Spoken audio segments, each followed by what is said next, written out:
ڕێز و سڵاو بێەوە بینەران و گوێگرانی خۆشەویستی تەلەڤیزیۆنی کۆمەڵا هاتمەتۆلاتان بۆ پێشکەشکردنی بەرنامەی لێکدانەوە هەڵوێست.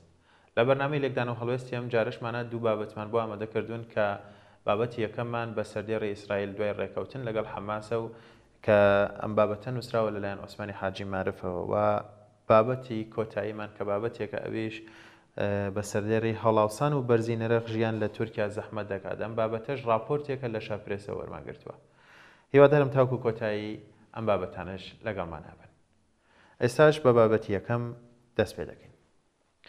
ئیسرائیل دوای ڕێکەوتن لەگەڵ حەماس، عوسمانی حاجی مارف، کاتژمێرەکانی کۆتایی دوای واژۆکردنی ڕێکەوتنی ئاگربەست لە غەزە، گۆڕەپانی سیاسی و حزبەکانی ئیسرائیل شاید حاڵی مشت و مەڕێکی گەرم بوون.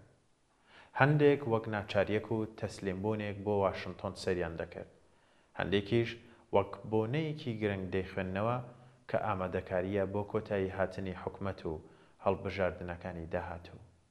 بەمانایەک ئەم ڕێکەوتنە وەک سەرەتای کۆتایی حکومەتی ناتانیاهۆ دەزانن.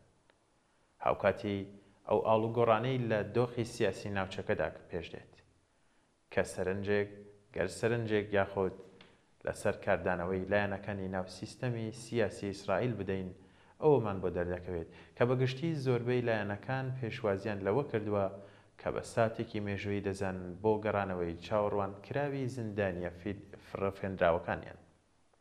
بەڵام ئەمە ڕێگرین نەکرد لەسەر هەڵدانی وەڵامە جیاوازەکان کە دەتوانرێت بە شێوەیەکی ناڕاستەوخۆ لە نێوان لایەنە جیاوازەکاندا دەربکەوێت کە هەڵگری لێکدانەوەی جیاوازن بۆ دۆخەکە و هەڵوێستیان بەرامبەر ناتانیاهۆ. لەگەڵ گرنگیدان بە چارەنووسی مانەوە یان نەمانەوەی ناتانیاهۆ لە حکومەتدا، بە تایبەتی دوای ڕێکەوتنەکە کە ئایا ناتانیاهۆ دەتوانێت لە دەسەڵاتدا بمێنێتەوە یان دادگایی دەکرێت. ئەنجامی دوایین ڕاپرسی کە لەسەر نمونەیەکی نوێنەرانی نێو حیزبی لیکود ئەنجامدرا بە سەرۆکایەتی ناتانیاهۆ دەریخست زۆرینەی ڕەهایەن پشتگیری لە کۆتایی هێنان بەشەڕ دەکەن وەک بەشێک لە ڕێکەوتنێکی هەمەلایەنە.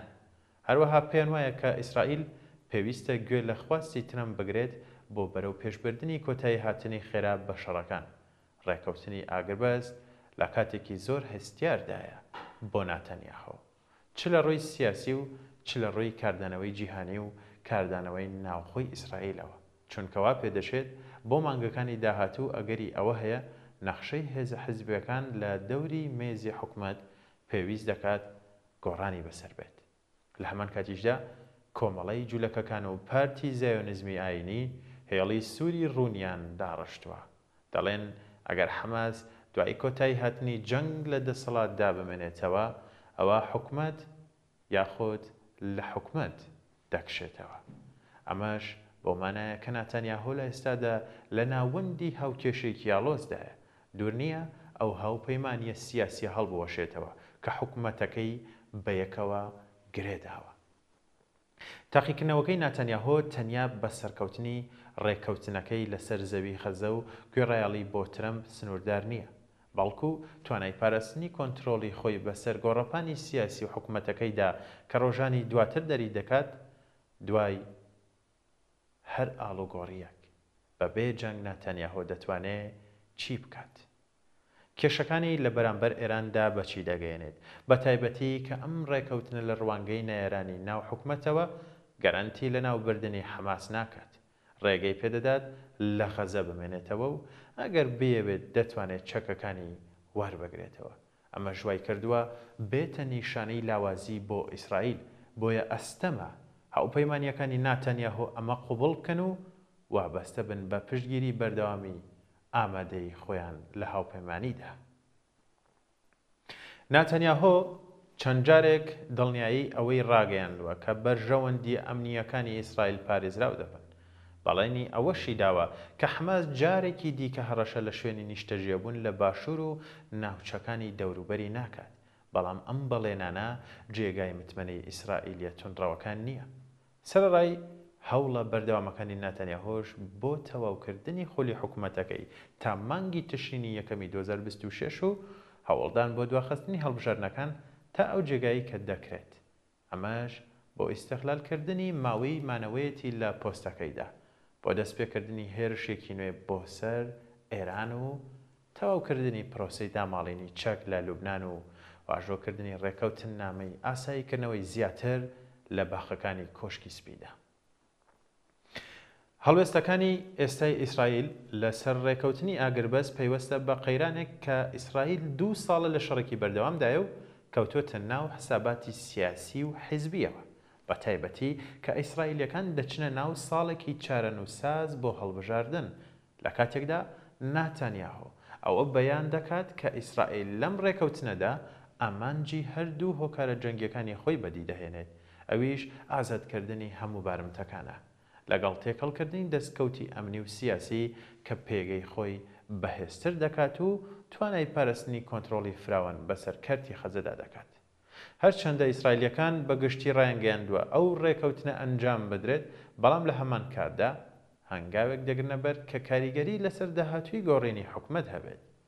ئەوەی شایانی باسە دیارترین دەستکەوت بۆ حەماس ئازادکردنی ژمارێکی زۆر لە دیلەکانی فەڵەستینە کە پێگەی لە نێو جەماوەری فەڵەستیندا بەهێزتر دەکات و لە ڕوانگەی سەربازیەوە هەندێک مەودای هەناسەدانی پێدەبەخشێت. لە هەمان کاتدا ئەوەی دەمینرێت ئیسرائیلە تۆنڕەوەکانن بە پاشەکشەیەکی مەترسیدار لە سیاسەتی حکومەتی ئیسرائیل بەرامبەر بە حەماس لێکێدەنەوە. لە لایەکی ترەوە لە ئەنگرانی ڕێکەوتنەکە لە ناو هەوپەیمانی و ئۆپۆزیسیۆن پێیان وایە دەرفەتێک دەدات بە ئیسرائیل بۆ گەڕانەوەی پێگەی نێودەوڵەتی خۆی و ڕاگررتنی ئەو گۆشەگیرە جیهانی بەهۆی ڕشەکانی بۆ سەرخەزە بەرەوڕووی بۆتەوە. لە هەمان کاتیشدا بۆ ڕاگررتنی ئەو سزایانەی بەسەریدا سەپێنراون.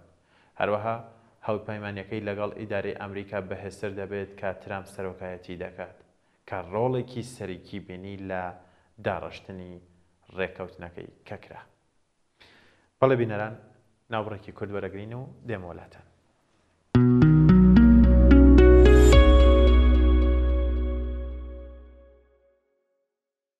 ئەوەرەبوونی فەڵەستینیەکانی ئیسرائیل بۆتە ئامانجێکی استراتیژی ڕوونی ئیسرائیل بەردەوام لە هەوڵی جێبەجێکردنیدایە.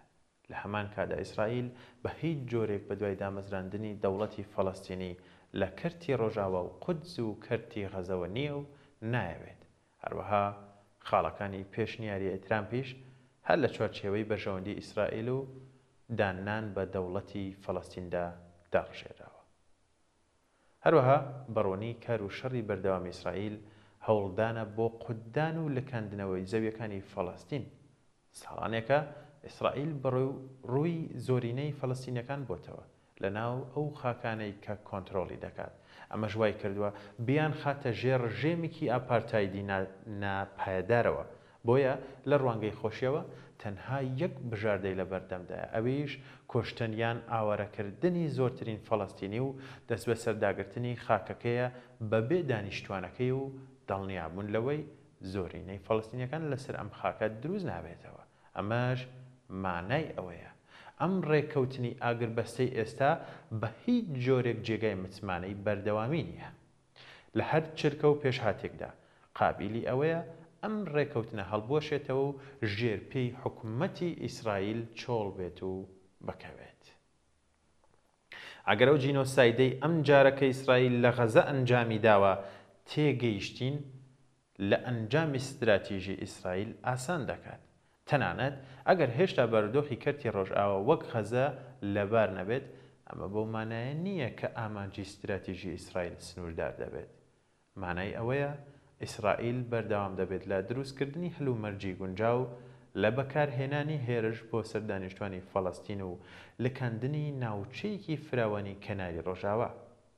دیدگای استراتیژی ئیسرائیل بە هیچ شێوەیەک باوەڕی بە ئاشتی نییە لەسەر بنەمای ئەو قەناعەتە هەڵسوکەوت دەکات کە دەسەڵاتی سەربازی خۆی ڕێگەی پێدەدات هەر یاسایەکی نێودەوڵەتی پێشێل بکات کە بەربەستی بزانێت لە بەردەم پرۆژەکەیدا بێ ئەوەی لێپرسینەوەی لەگەڵدا بکرێت یان پرسیاریشی لێ بکرێت.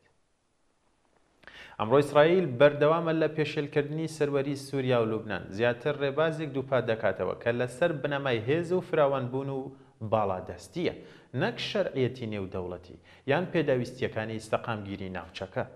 وەک هێزێکی ئیقلیمی با پشتیوانی ئەمریکا لە هەوڵی باڵادەستیە بەسەر ناوچەکەدا بۆ ئەم نەخشە و پرۆژەیە دەوڵەتی فەڵەستین جێگای نابێتەوە. هەر گۆڕانکاریەکیش کە لە گوتاری وڵاتانی ئەوروپای سەبارەت بە دەوڵەتی فەڵەستین پێشنیارکرا لە چوارچێوەیەکی ئاڵۆزدا خرایە ڕوو، تەنها وەک گوشارێک بۆ سەر واشنتۆن دەبینرێت، نەک چارەسەری کێشەی فەڵەستین یان بۆ ئارامکردنەوەی خەڵکی ناوخۆ و هەوڵدان بۆ ڕێکخستنەوەی حکوومەتی ئیسرائیل کە لە نۆرم لایداوە.